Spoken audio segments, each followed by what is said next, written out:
Gangsters, we have some breaking news. I told you all anytime I received information, I was going to share it with you all. It is April the 21st, 2026, and it is 8:50 p.m. Central Standard Time. This is Acting Attorney General Todd Blanche speaking right now with Tom Gresham from Gun Talk. So let's listen in to this, you all. We are close. We are so close. But let's listen into this message together. This is breaking, you all. This is about 3 hours ago. So let's listen. All right, it's a real treat right now. We're at the course the NRA annual meetings in Houston, and unbelievably, to the acting U.S. Attorney General. Now, with Donald Trump in charge, you never know, That's right. That's right. That's why we love him. All right, so tell everybody a little bit about your background.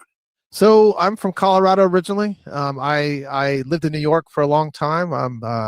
My family, my wife's family, has been in the gun manufacturing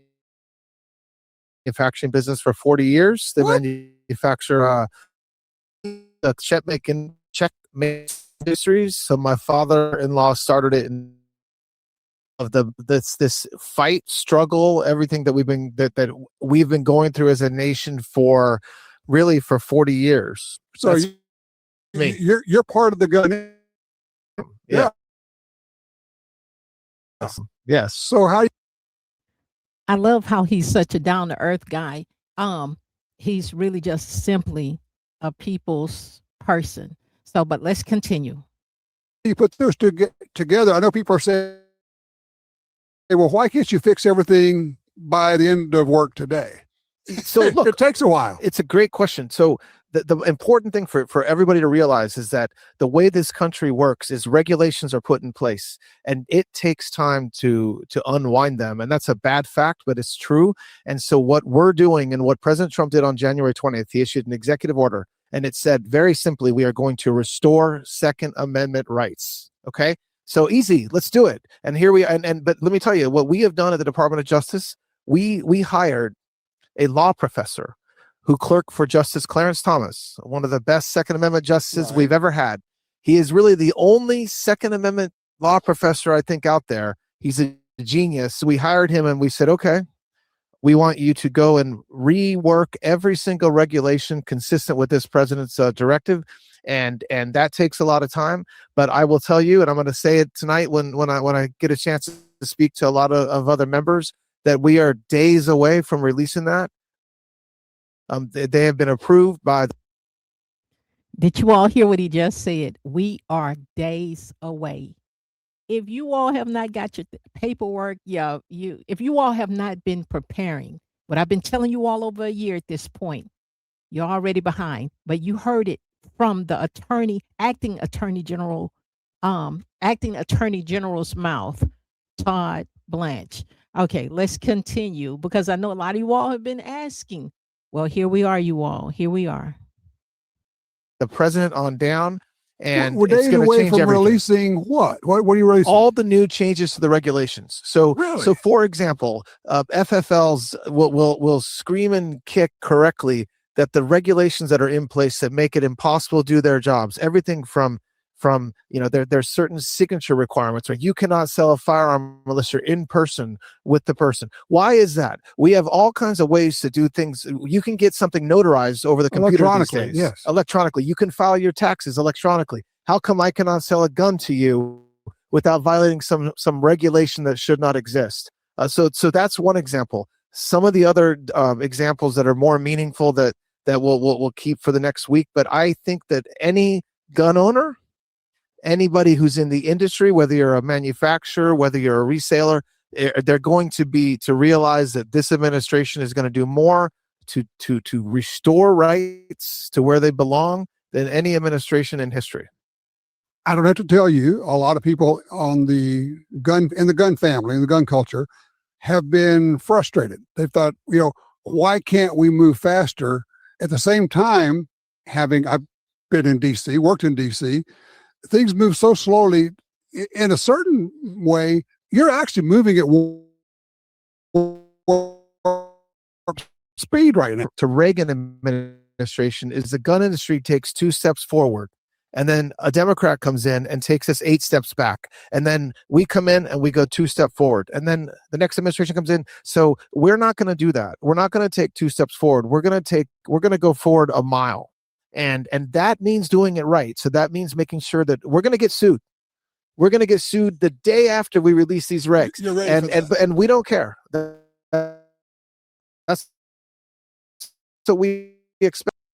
That's why we have that Second Amendment section. They already have it laid out because just like you just said, the lawsuits are coming. They already knew that. That's why they already established that Second Amendment section back in December, officially in January, but initially in December of 2025. Let's keep going. Win because we're doing it the right way. The other thing I'll say is we have been doing a lot.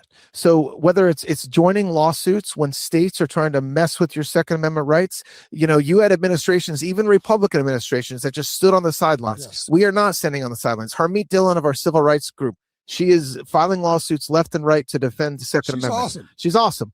Look, we just argued in front of the Supreme Court a law in Hawaii that basically removes any gun owner's right to conceal and carry. If we win that not only affects Hawaii, it affects California, New York, case. all the states that pass similar laws. And we're going to win that one. Amen. Yeah. I mean, all right. So as you look at the Supreme Court now, we're trying to get them to take a few more cases. We'd love for them at some point to take a so-called assault weapon, at least a semi-automatic ban, if we can get that done, because under Heller and Bruin, it says you cannot ban these guns. That's right. But the states keep doing that. They keep on doing it. And until there's enough lawsuits that they lose, they're not going to start. AR-15s, that's the best example. That is, putting aside what it was 30 years ago, that is a sporting rifle. That is a rifle that Americans, that they have every right to own like any other firearm. And it doesn't have to be a sporting rifle to fall under the Second Amendment.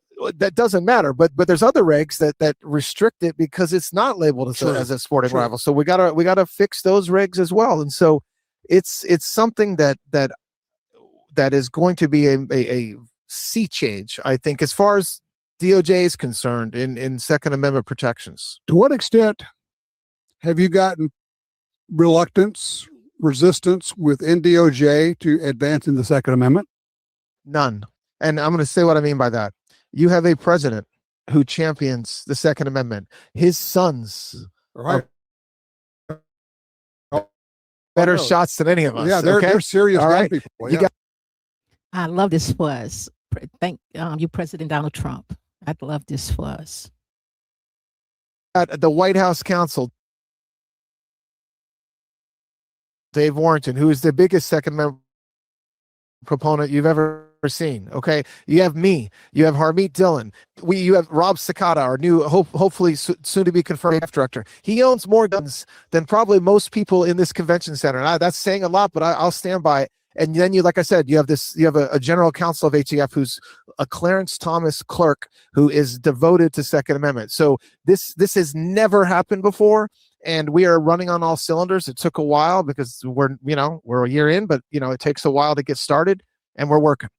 So, all right, you walk around the floor here at the NRA. You're seeing all these people, and I know you got security. I had this funny thought. I thought, well, a lot of people here walk around carrying guns, but it's the friendliest bunch of people you'll ever run into everywhere you go. Yeah, absolutely. I was just with my parents. My mom just told me for the first time she has a concealed carry permit. That's okay. I love it. No, that's right. And that's the beauty of that's what Americans know, but sometimes Washington forgets, is that's what gun ownership is about in this country. And that's why it works. And that's what President Trump has said for 15 years. And that's a New Yorker saying that. So, it's the way it's going to be. All right. So what's your wish list? You're in a great position right now. You said, okay, this is what I would love for us to be able to accomplish over the next year or two.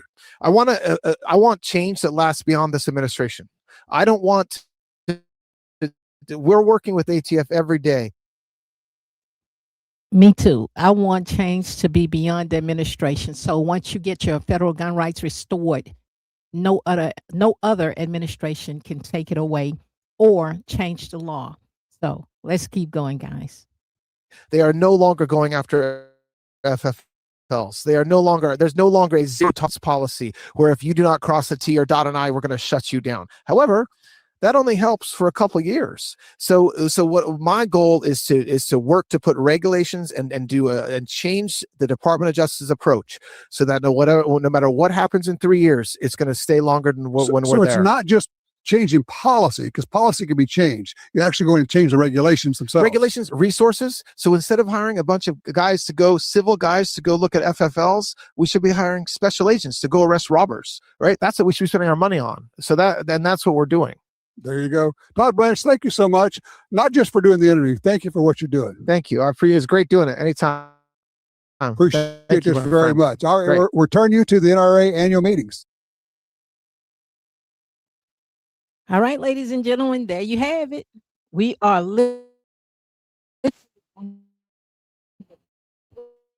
threshold.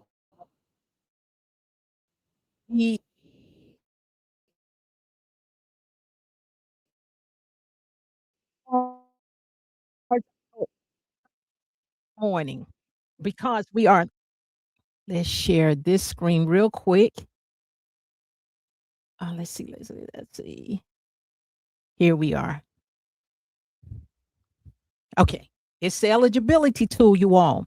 If you have not used this tool to find out where you stand regarding your eligibility, you need to do this right now. Take a moment and do this right now. Go to the tool, scroll through it, check your eligibility right here, get the workbook. Once you're done, make sure you join for alerts. So once the online application goes live, you will get the alert.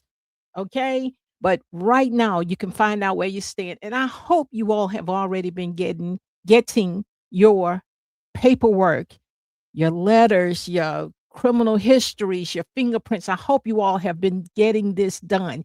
If you haven't, let's go. We're in crunch time now, you all. We are in crunch time. All right. I tell you all, I would bring you all any updates that I saw. So here's an update for all of you all who are like, what's happening?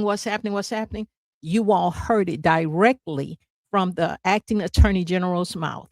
All right. That's all I have for you all tonight. Go to the Restore Your 2A Rights Eligibility tool at fedgunrights.com. That's FEDGUNRIGHTS.com and see where you stand. All right, gangsters. This is Sean Lacey, and I am signing out for tonight. God bless you all, and I will bring more information tomorrow. All right. Sean Lacey signing out. Love y'all. Bye-bye.